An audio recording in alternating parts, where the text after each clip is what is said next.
Hey everyone, I'm Ermysenigma. Welcome back to my channel and welcome to Monster Analysis. Up for analysis today is Captain Copperbeard. Brave and ambitious, Captain Copperbeard is determined to find the most valuable treasure in the universe. To this end, he has assembled a spaceship he calls the Curse of the Cosmos and gathered a crew of raiders. Like any pirate, he has a bodyguard, his parrots. And so Captain Copperbeard is the latest and newest metal monster who pretty much looks like a metal version of Cabinfish, and let me just tell you that this monster is absolutely amazing. His stats are good, his trade is good, his skills are good.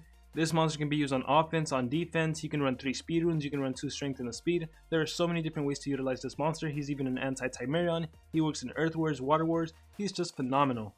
And so as of the time recording this video, there are a total of 28 metal legendary monsters. So I'm going to be comparing Copperbeard to the remaining 27 metal monsters. And so we start off with power. 3,531 puts Captain Copperbeard in 8th place, tied with Draza, and although 8th place doesn't seem like a high place to be, it actually is really high. It just so happens that there are so many metal monsters that have a power of 3,575, as well as 3,542, which reduces the place that Copperbeard can actually be in, but still 8th place is nothing to be ashamed of. This is an extremely good power. As for his life of 30,763, this actually also puts him in 8th place, and this time he's actually tied with Gangster Vanoss. And considering there's 28 legendary metal monsters, once again 8th place is nothing to be ashamed of.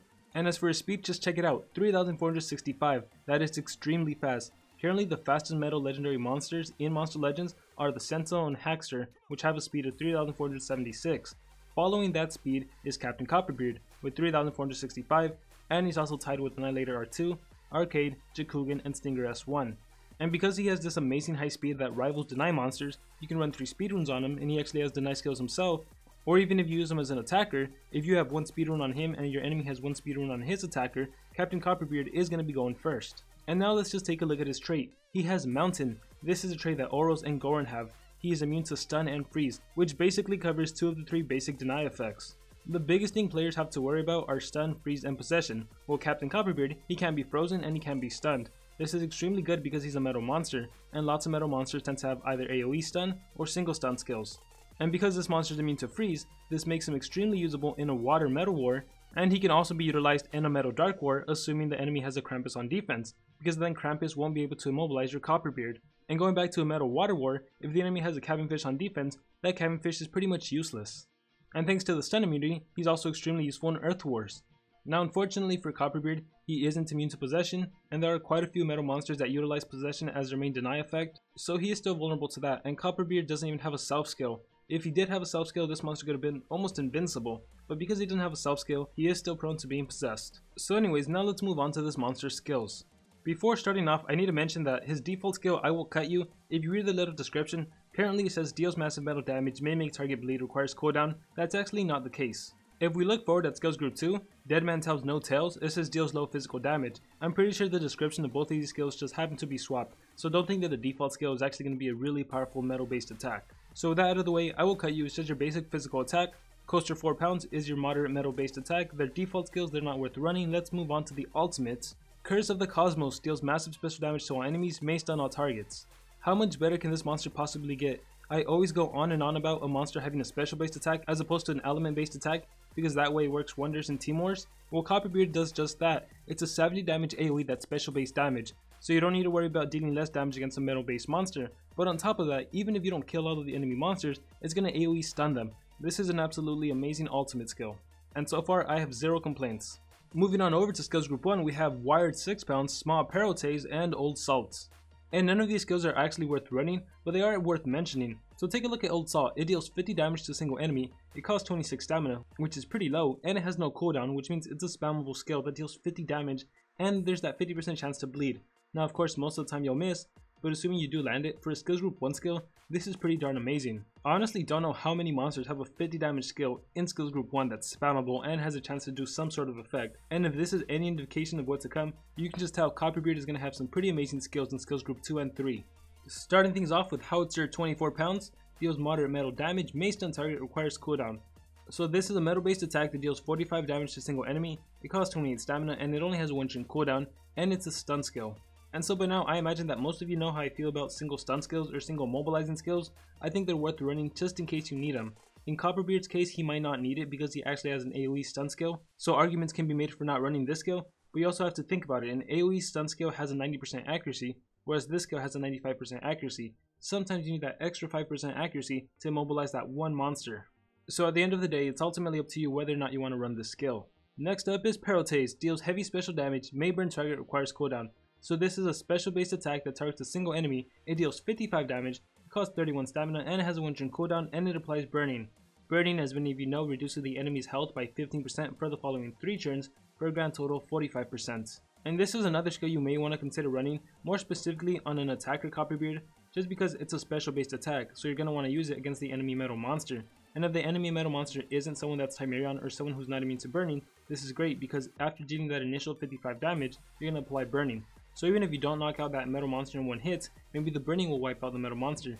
And if you do happen to wipe out the enemy metal monster with burning, keep in mind that that affects the turn order. The following monster's turn is going to be skipped, so you can utilize that to your advantage. And like with the single stun skill, I should also mention that Copperbeard actually has an AoE burning skill.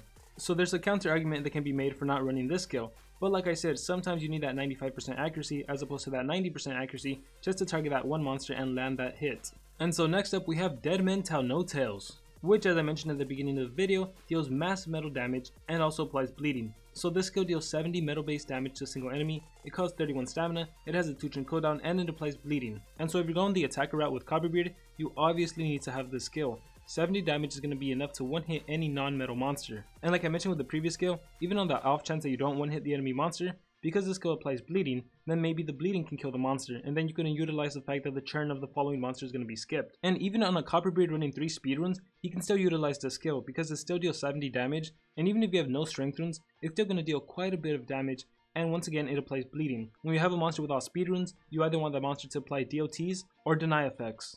And with that said, we can finally move on to skills group 3, Blakely 12 pounds. Deals moderate metal damage to all enemies, may stun all targets, requires cooldown. Here we have a metal based AoE that deals 35 damage to all of the enemy monsters, it costs 37 stamina, and it has a 3 turn cooldown.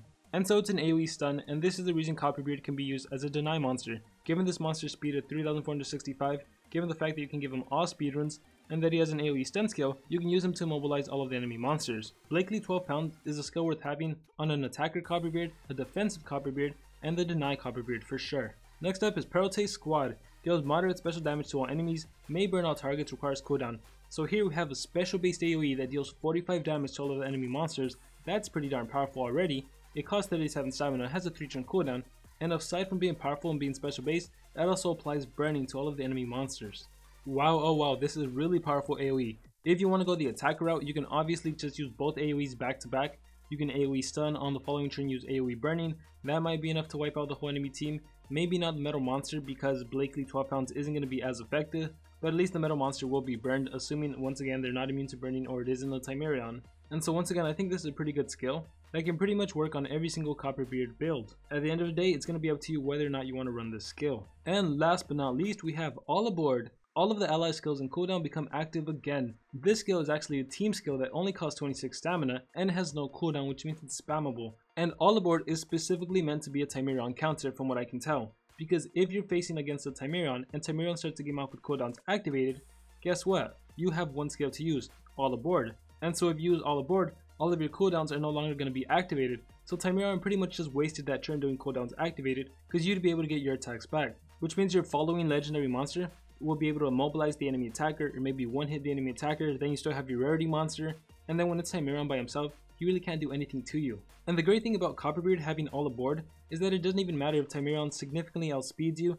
Let's say it's a ranked up Timerion versus your Copperbeard that's level 100 and they go first. If they do cooldowns activated, it's pretty much a waste thanks to All Aboard. Now of course this plan won't work 100% of the time because Timerion could start the game off with stop time and stop time your Copperbeard, then do cooldowns activated. If that's the case, Copperbeard will be immobilized for one turn, which means you won't be able to utilize All Aboard, which means your other monsters will have their cooldowns activated, so it won't always work. But on the off chance they don't start the game off with stop time against your Copperbeard, maybe he can stop time another monster, maybe he just starts off with cooldowns activated, then you're pretty much set. And if you're making Copperbeard specifically to counter Timerion, you probably don't want to give this monster 3 speedruns, because given the same level speedruns, he's going to be outspeeding Timerion. You probably want to give this monster only 2 speedruns and a strength rune, or you can go the typical attacker setup and go 1 speedrun and 2 strength runes, or depending on your level of expertise and the scenario, you couldn't even utilize a life rune in there. And so I would definitely have to say this is a skill worth having just because it's anti-Timerion, who is a common defense metal monster. And so now for the fun part on the video, deciding on a skill set. Like I said at the beginning, there are so many different routes you can go. And so let's start off with an attacker Copperbeard. If you're running an attacker Copperbeard, you definitely need to have Dead Men Tell No Tales. 70 damage metal based, you can't go wrong with the skill. It also gives bleeding. And the thing about choosing a pretty powerful skill like this that can one-hit an enemy monster, you have to be sure to think about your common team war scenarios. For example, if you find yourself in a situation where it's common, metal, and some other elements, where the other element can take care of the denying, and if that deny monster goes first, immobilize the enemy team, then the enemy deny monster goes, but it's immobilized, so then it goes to Copperbeard, and if Copperbeard uses Dead Men Tell No Tales against the enemy attacker, now the enemy attacker is dead, and if it's a common, we can completely forget about the commons, right? They probably have team speedruns on, and so then it goes back to your deny monster.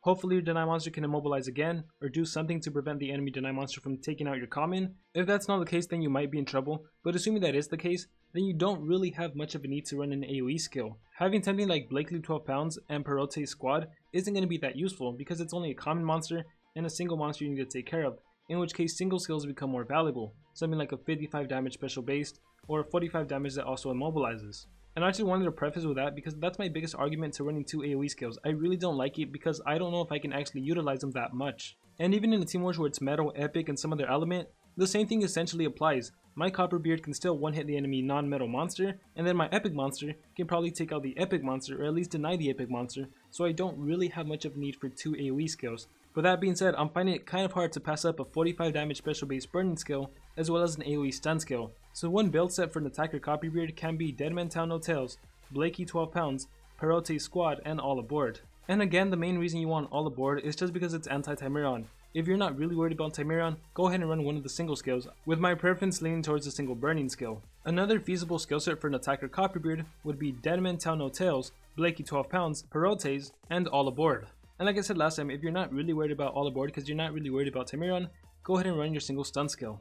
And so those are some feasible skill sets for an attacker Copperbeard. Let's move on over to deny Copperbeard, or supportive Copperbeard I guess. On a 3-speed Copperbeard, you definitely want to run Blakely 12 pounds, Perote's squad, All Aboard, and then lastly I would recommend Dead Men Tell No Tales, just because it's still pretty powerful and it applies bleeding. And the whole point of the skill set is just to start the game off with AoE stun. Now of course if you're going against a Timeron, it's not going to work against Timeron, which is why you also have All Aboard. But if it is the case that you're going up against a Timeron, you might not want to outspeed the Timeron. You might just want to let the Timeron go first and Copperbeard can go second. And just to give you guys one scenario where All Aboard can be an extremely useful skill, take a look at a Metal Fire War. And let's say you have Sherlock and Copperbeard on your team, and let's assume the enemy Timeron uses cooldowns activated. When it's Copperbeard's turn, he does All Aboard, which means that Sherlock will now be able to use her double damage extra turn skill and use Flaming Tackle against the enemy fire monster and wipe them out. And then on the following turn, if Timeron does something like Luke damage or something, then it goes back to Copperbeard, you can use All Aboard again, which means Sherlock will once again be able to give herself double damage and an immediate extra turn, which means she can easily one-hit the Timeron or the other monster. So in certain situations, this skill can really work wonders. And lastly, for a defensive build, you pretty much want to run the exact same skill set, All Aboard, Blakely 12 pounds, Perote's squad, and Dead Man Tells No Tales. And the cool thing about having Copperbeard on defense is that now the enemy is going to have to be a little careful with Timeron, because if they were to start the game off with cooldowns activated, the only skill the AI will be able to use is All Aboard, which means that all of your monsters will now be able to use their skills. Now of course Timeron can do stop time on Copperbeard and then do cooldowns activated, but then all you have to do as a player putting monsters on defense is make sure to have some monsters that have 0 cooldown skills, so now Timeron can't stop everyone, because normally as an attacker, you can strategically use stop time on the monster you think has a 0 cooldown skill and then cooldowns activated to immobilize the rest. Well, now you can't do that because you're forced to use stop time on Copperbeard and then you're forced to do cooldowns activated, which means that the other monsters have no cooldown, they're free to attack you. And so with that being said, that's pretty much all I have to say about Copperbeard. I am really curious to hear your guys' opinions about this monster. How do you think he compares to the other Metal Legendary monsters? Let me know in the comments below. Also be sure to let me know, how are you going to build your Copperbeard? Are you going to run him offensively or defensively? Are you going to put the deny skill set or an offensive skill set? What skills are you going to be putting on your Copperbeard? Thank you all for watching this video. Like always, remember to dream big and pursue your passions.